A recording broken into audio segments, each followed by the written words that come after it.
Assalamualaikum warahmatullahi wabarakatuh.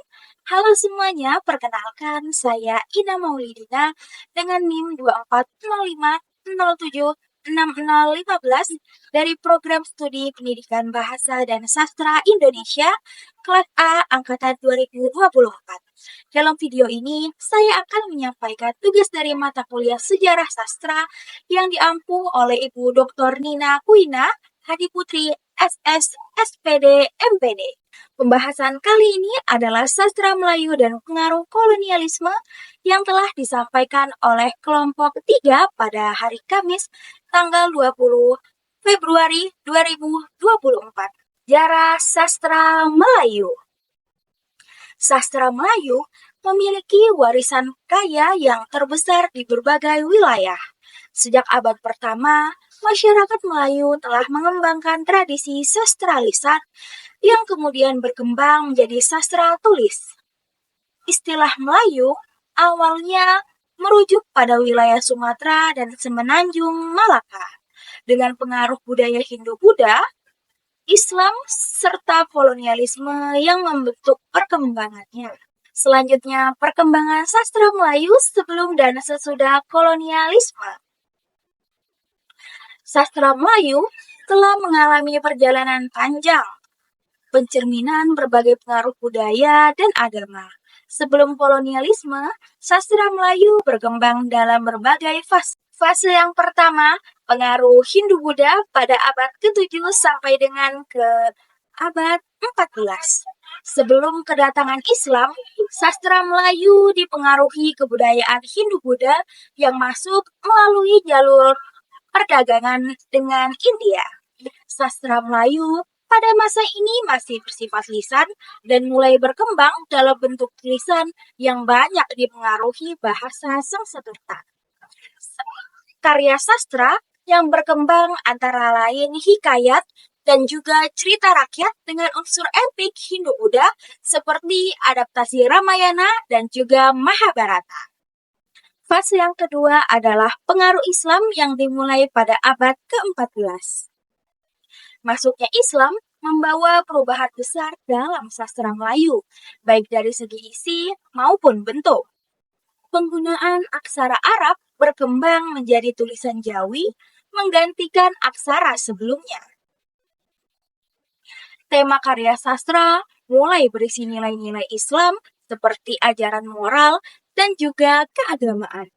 Selanjutnya, ada ciri-ciri sastra Melayu lama. Sastra Melayu lama yang berkembang hingga tahun 1920-an memiliki beberapa ciri khas.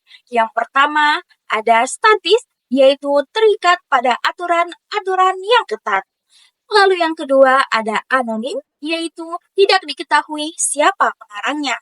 Lalu yang ketiga, ada bertema kerajaan yang mencerminkan kehidupan istana dan juga tokoh-tokoh besar di dalamnya. Lalu yang keempat, ada menggunakan kata-kata klise seperti konon atau sebermula. Lalu yang kelima, ada disampaikan secara lisan dan diwariskan dari mulut ke mulut.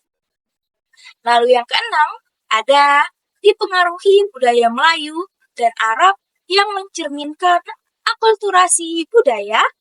Dan lalu yang ketujuh, menggunakan bahasa Melayu kuno yang masih dipengaruhi bahasa Sanskerta dan juga bahasa Arab.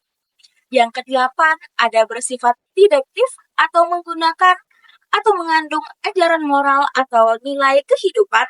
Dan yang terakhir, menggunakan unsur hayalan seperti manusia yang bisa berubah-ubah. Macam-macam sastra Melayu.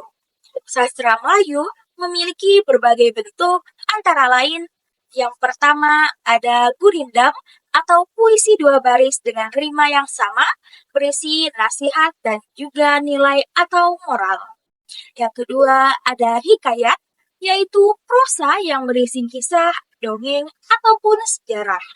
Yang ketiga ada garmina, yaitu pantun kilat yang hanya terdiri dari dua baris.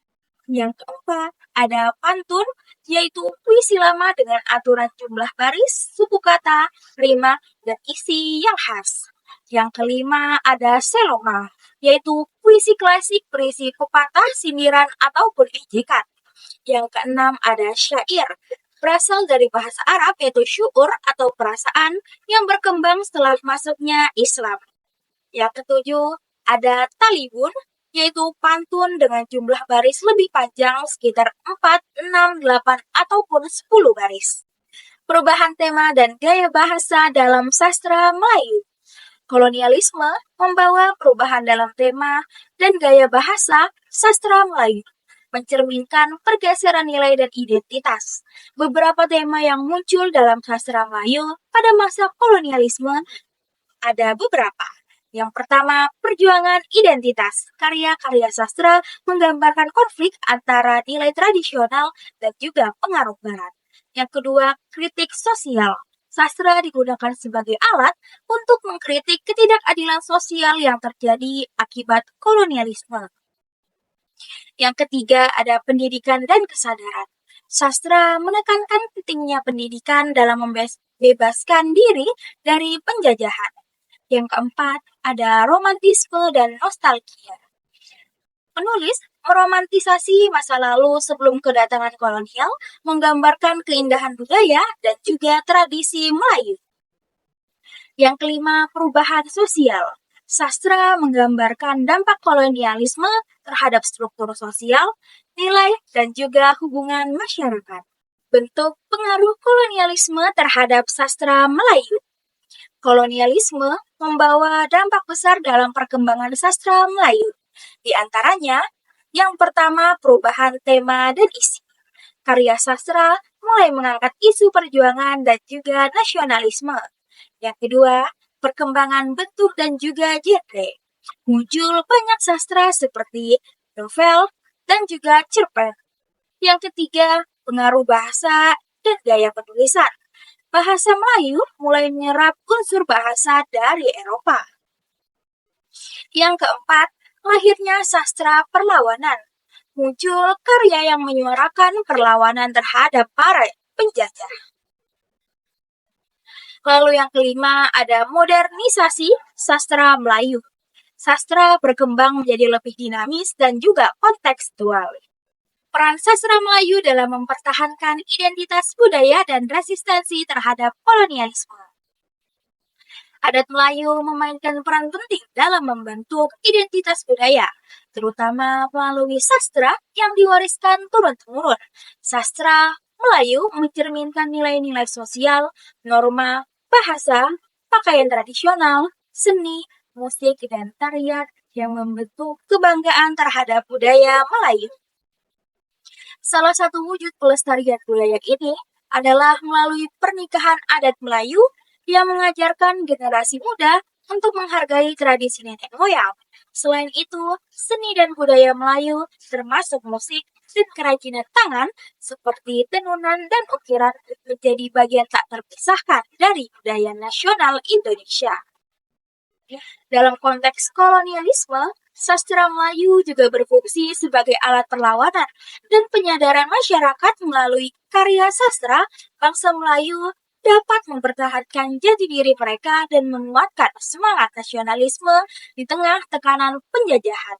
Baik, terima kasih yang sudah menyimak video ini sampai akhir.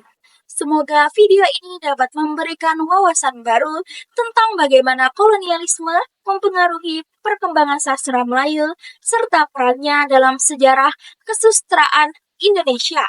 Mohon maaf jika ada kesalahan dalam penyampaian. Sampai jumpa di video selanjutnya.